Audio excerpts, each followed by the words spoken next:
Hello everybody, it's Cal Banyan with Cal Banyan's Hypnosis Center on calbanyan.com. I'm back with another great free hypnosis training video for you on another great important topic that'll give you one or two nuggets that'll help move your profession and your practice along.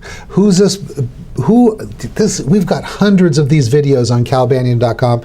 Just go there if you're watching this somewhere else and become a VIP member, and every week when we put one out, we'll get one off to you. All right, let's see here. Today's topic.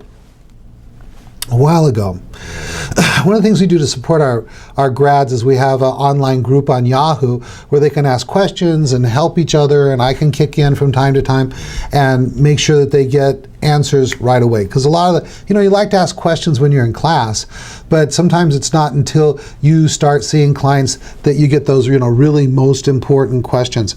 So there was a question about, gosh, this one lady had every single time she'd put that client in the hypnosis chair, and 1, 2, 3, boom, that person was asleep. So I'm going to talk about that, because if you haven't had that client yet, you eventually will. Before we get into that topic into any depth, I want to introduce to you Erika Flint. Erika Flint started off in the world of software engineering. She was a professional problem solver. She's even got 1 or 2 patents to her name. And now one day she said, I want to work with the greatest computer in the universe, the human mind, and got interested in hypnosis. She got training locally. It wasn't sufficient for her to do the work she wanted to do. She got a hold of her 5-Path 2.0 DVD set, and then things started rolling along for her quite well. Then she decided to take our live 7-day week of power advanced hypnosis training at our center, and then it's been no holding her back since. She's got a full-time practice in Bellingham, Washington. She's become a trainer for us, and then she became an accredited hypnosis instructor, the only one in the Northwest of the United States, only one of 3 in the United States. I'm very proud of her. How you doing there, Erika? Thank you, Cal. Thank you very much for that introduction. I'm doing great today. It's a beautiful day, and so before we get started on this great topic, let me tell everybody about you. Cal Banyan is the hypnosis authority on hypnosis that works.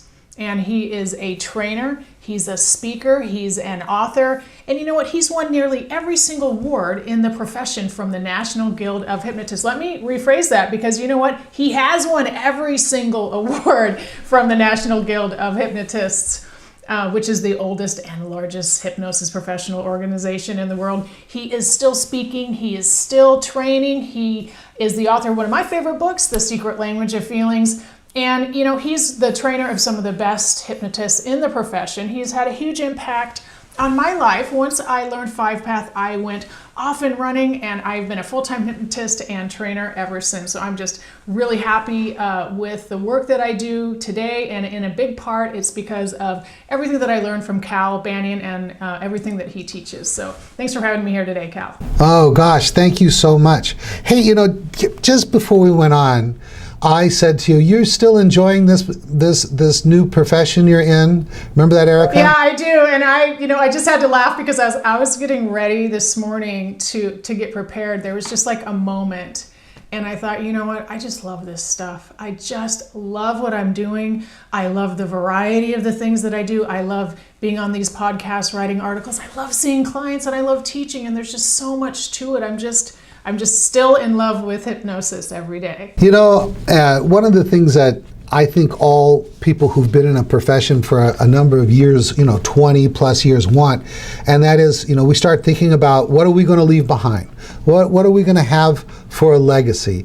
And, Maureen and I are so fortunate to have connected with and trained some really high value people like yourself and Celeste and Brenda, and so many people out there that the viewers don't know, who just are kicking it in the background, both as trainers or writers, that we got started in the profession. We're so proud of every one of them. Speaking of proud, I want you viewers out there, you sitting there watching this video or listening to this audio, I want to tell you something, that you are very special in a big way. There's a lot of people who want to come into this profession, and they take their certification course, and then they fail to invest in themselves. But you, the one I'm talking to right now, you're the one that decided, I want to be better than just someone who's newly certified. And you're watching videos like this. You're reading articles. And you are, as you rise yourself up in the profession, you raise the whole profession with your rise. And so I'm very, very happy, and you need to kind of pat yourself on the back a little bit because I'm so proud of you. I want to encourage you to become a VIP member of this website so that you can have instant access to all the videos that we've created for you. At this point, there's almost 500 videos. We're probably like about 13, 14, 15 away from 500 videos, each one having a nugget. Just start going through them at your own rate and picking up the knowledge. Also, every time we put out a new video, if you're a VIP member, it doesn't cost anything. Just tell us where to send the announcement, and then you're in. Every week when we put up a new video, you'll be the first to know. All right, back to our topic here. What do you do if you have a client? Now, everybody's going to have a client sometime that falls asleep. I'm talking about that individual that comes in and you've done 1, 2, or 3 sessions with them, and every single time they just seem to put their feet up, you put their head back, and 1, 2, 3, they're asleep. So what do you do with this kind of person? And so I got a number of ideas here for you. One, you need to talk to the person and say, is this generally a problem for you? I mean, where you're just falling asleep all the time. If it is, they probably need to see a doctor. They could be having some kind of problem at night so that they're not sleeping well, or they're having some problem where they're not going to sleep early enough, or they're waking up at night and they need to do that. Just really encourage them. In fact, you're in a situation, you say, I will not see you again if you're going to keep falling asleep. I want you to go see a doctor. It's because it's just that important. Some people have like sleep apnea, that kind of thing. It could even be life-threatening. So make sure they go see a doctor. Let's see here. Once that's taken care of, you can also just ask them, how many hours of sleep are you getting a night? Some people think 5 hours is okay. They've just always done that, and if you start doing a little bit of reading about what's good, how much sleep someone needs, and they typically need 7 to 8 hours. They don't have a medical problem. They just have this idea that 4.5, 5.5 hours is enough sleep. So talk to them about, no. Research has shown that you need somewhere between 7 and 8 hours of sleep a night. And so I'd like you to begin doing that. And there's no sense of getting up after 5.5 hours sleep. All right, good. Anything you want to add to that, Erika? Well, I really liked how you said that potentially you would say to your client that I'm not going to see you again unless we address this issue. And I really like that because I think it's really important that we have our clients, take responsibility for their role in the process. And if they keep falling asleep and you can't help them, of course, it's very important for you to address that with your client in that way, because if they're just going to sleep all the time, they're not going to have the success. So I think that's an important thing to say to them. I won't see you again if this keeps happening, if you don't go see your doctor or something like that and address it. We need to get results for our client. And if there's something blocking that, it's important that we address it and fix it so that we can give the client the results that they're looking for. Perfect. Hey, here's something I should have mentioned at the very beginning. What might make you think that your client has fallen asleep? Okay? Well, here's a clue. They may be snoring. Now, snoring in normal everyday life means the person is asleep. But there's an interesting thing going on here with hypnosis. I want you to realize snoring is not caused by sleep. Snoring is caused by the relaxation that we experience when we're asleep and the position that we're in when we're relaxed that causes, flesh in the throat to start vibrating and causes us snoring. It is possible for someone to not be asleep and be in hypnosis and the fact that they are in hypnosis and deeply relaxed, that's causing the snoring. So how do you figure out the two? Well, what I figured out is, if I wake them up, then I don't find out anything. Or if I shake them, I don't find out anything. So this is what I do. So I'm talking to them in a certain level, volume level, in a certain pace, and a certain tone as I'm doing the hypnosis with them, and then they start snoring. And so what I need to do, if I know that talking to them at that pace and in that tone is not going to wake them up, right, if they are asleep. So I remain in that pace and that tone, and I say something like, I want you to become aware that you are snoring. If you are asleep, then you're not hearing my words, and I'm going to wake you up. But if you are hearing my words and you're in hypnosis, then what I'd like you to do is stop snoring. You're quite able to do that. Just stop snoring right now, and then we can proceed with the session. If you continue snoring, I'm going to wake you up because you've fallen asleep. And then, so what have I done there? It's like, if they are asleep, they didn't hear any of that, and they're just snoring away. But if they aren't asleep, and obviously then they are focused on me, and to my every word, then they can follow the instruction of stopping snoring, and they're quite able to do that. All right, anything you want to add to that, Erika? Oh, I really like that, because you're not disrupting the session in order to do that. And yeah, you're not going to yell their name really loud or anything like that, because that would be disruptive if they're not really asleep. So I think that's a great approach. Well, I'm glad you approve of it. Good. I mean, if you think that they're asleep and they're not snoring, would you do the same thing? What would you do? What would make you think they're asleep if they're not snoring? For me, it would be a look on their face. It would have to be something that I knew a little bit more about the client, because of course they can have a very relaxed looking face. So it would be more of we don't know for certain, but if I suspected it, or I'm not getting kind of any feedback from the client at all, then I might suspect it, and then I might do something different. I might say something similar to what you just said. Say something like, if you're still with me, and I might say their name in the same tone. I really like how you presented that. Just nod your head or raise your finger or something like that. Exactly right. So if you suspect they're asleep, and maybe they're breathing long, deep breaths, or I don't know, whatever. If you ever decide, just ask them for a response.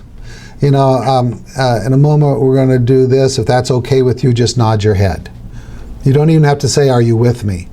They say, moment count from 1 down to 5. When I get to 5, I want you to go even more deeply relaxed. If that's okay with you, just gently nod your head. And so that's how I would get the response. Good. All right. Now, here's some things that the hypnotist could be doing that could be causing the problem. And one is just going too slow. This is one of the greatest challenges I have as an instructor.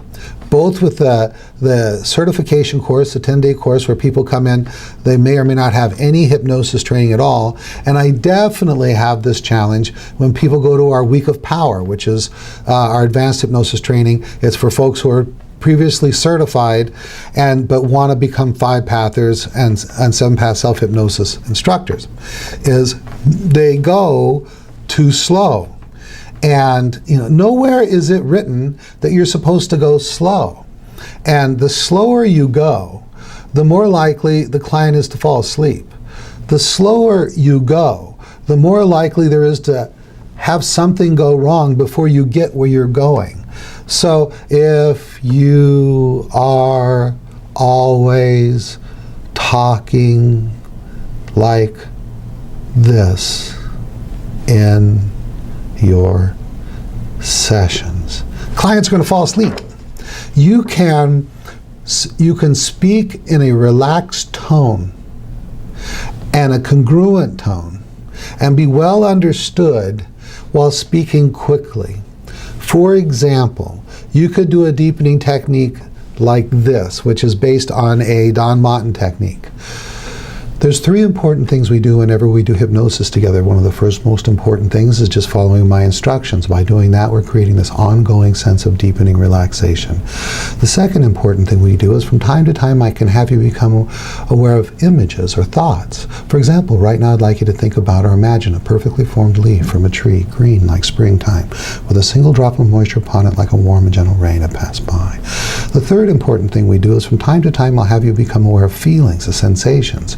For example, even though you might not have been thinking about it a moment ago, merely because I suggest it, and for no other reason, you become aware of the feeling of the shoes upon your feet, and you go deeper and deeper relaxed.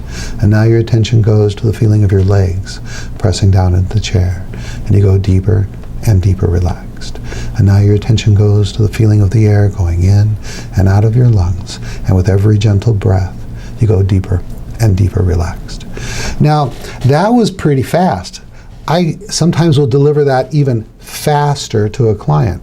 And what happens is my tone is congruent with what I'm suggesting, deeper relaxation. Also, when you speed it up like that, it causes the person to have to focus more. Their attention, when you first start off with someone, is like all around them. They're aware of what's going on over there and this sound in the background. But when you start speeding up your speech, their attention becomes more and more laser focused. It just takes more of their attention to keep up with what's going on. And so it creates a certain amount of mental focus and arousal that'll keep them awake. Anything you want to comment on that, Erika? Yeah, I think that that's a really effective technique with the pace being sped up, but the tone and congruence being the same. I use that all the time. I think it's really important that we understand what's really going on here. But what do you think about I recall reading that sleeping is one of our initial coping mechanisms. Cal, have you heard that? Like babies will just fall asleep when they don't know how to cope with something? I mentioned that in class. One of the things that when you get grown up and you get overwhelmed or stressed out, one of the things you might do is you might go have a drink, or you might go, I wonder what's in the refrigerator, or go have a cigarette, all those bad habits, right? And that we work with. Feel bad, distract. Well, one of the babies don't have access to that stuff, and so what they do is they will just, if overwhelmed, too much stuff going on, they'll just check out and go to sleep. And so this is an infantile coping mechanism. So one thing I could do is if I thought that had anything to do with what was going on, I could talk about that with the client. But you have to do it in a way where it doesn't sound like you're saying, what you're doing is infantile, that they don't want to feel like they're attacked. Good. Yeah, I mean, I think we all have an understanding that we can sleep on something and get results, right? So I think that there's a way to word that where your client understands, there is value in sleeping in general. We often say, I'm going to go sleep on this, and we have a result in the morning. But we don't want them to, insert that technique into the middle of the hypnosis session. We want them paying attention so that they can get the results that they came in for. Cool. Okay, I got about 3 more things here. Let's see. You may be spending too much time giving them suggestions for deepening via relaxation. I mean, how long are you, if you're spending, more than just 3 minutes or 4 minutes in suggesting relaxation, you really, and you've got a client that's falling asleep, you really just need to get on with it. If I have a client that in the past has fallen asleep, I will typically, most of my sessions, I use an 8-word induction. Bam! 4 seconds we're into hypnosis.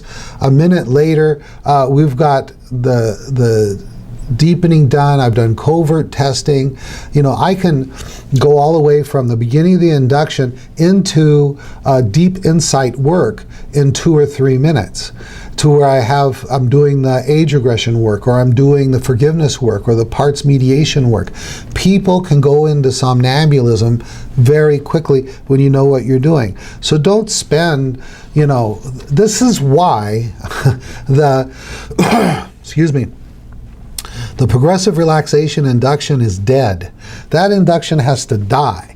The only use for that is for putting people to sleep, okay?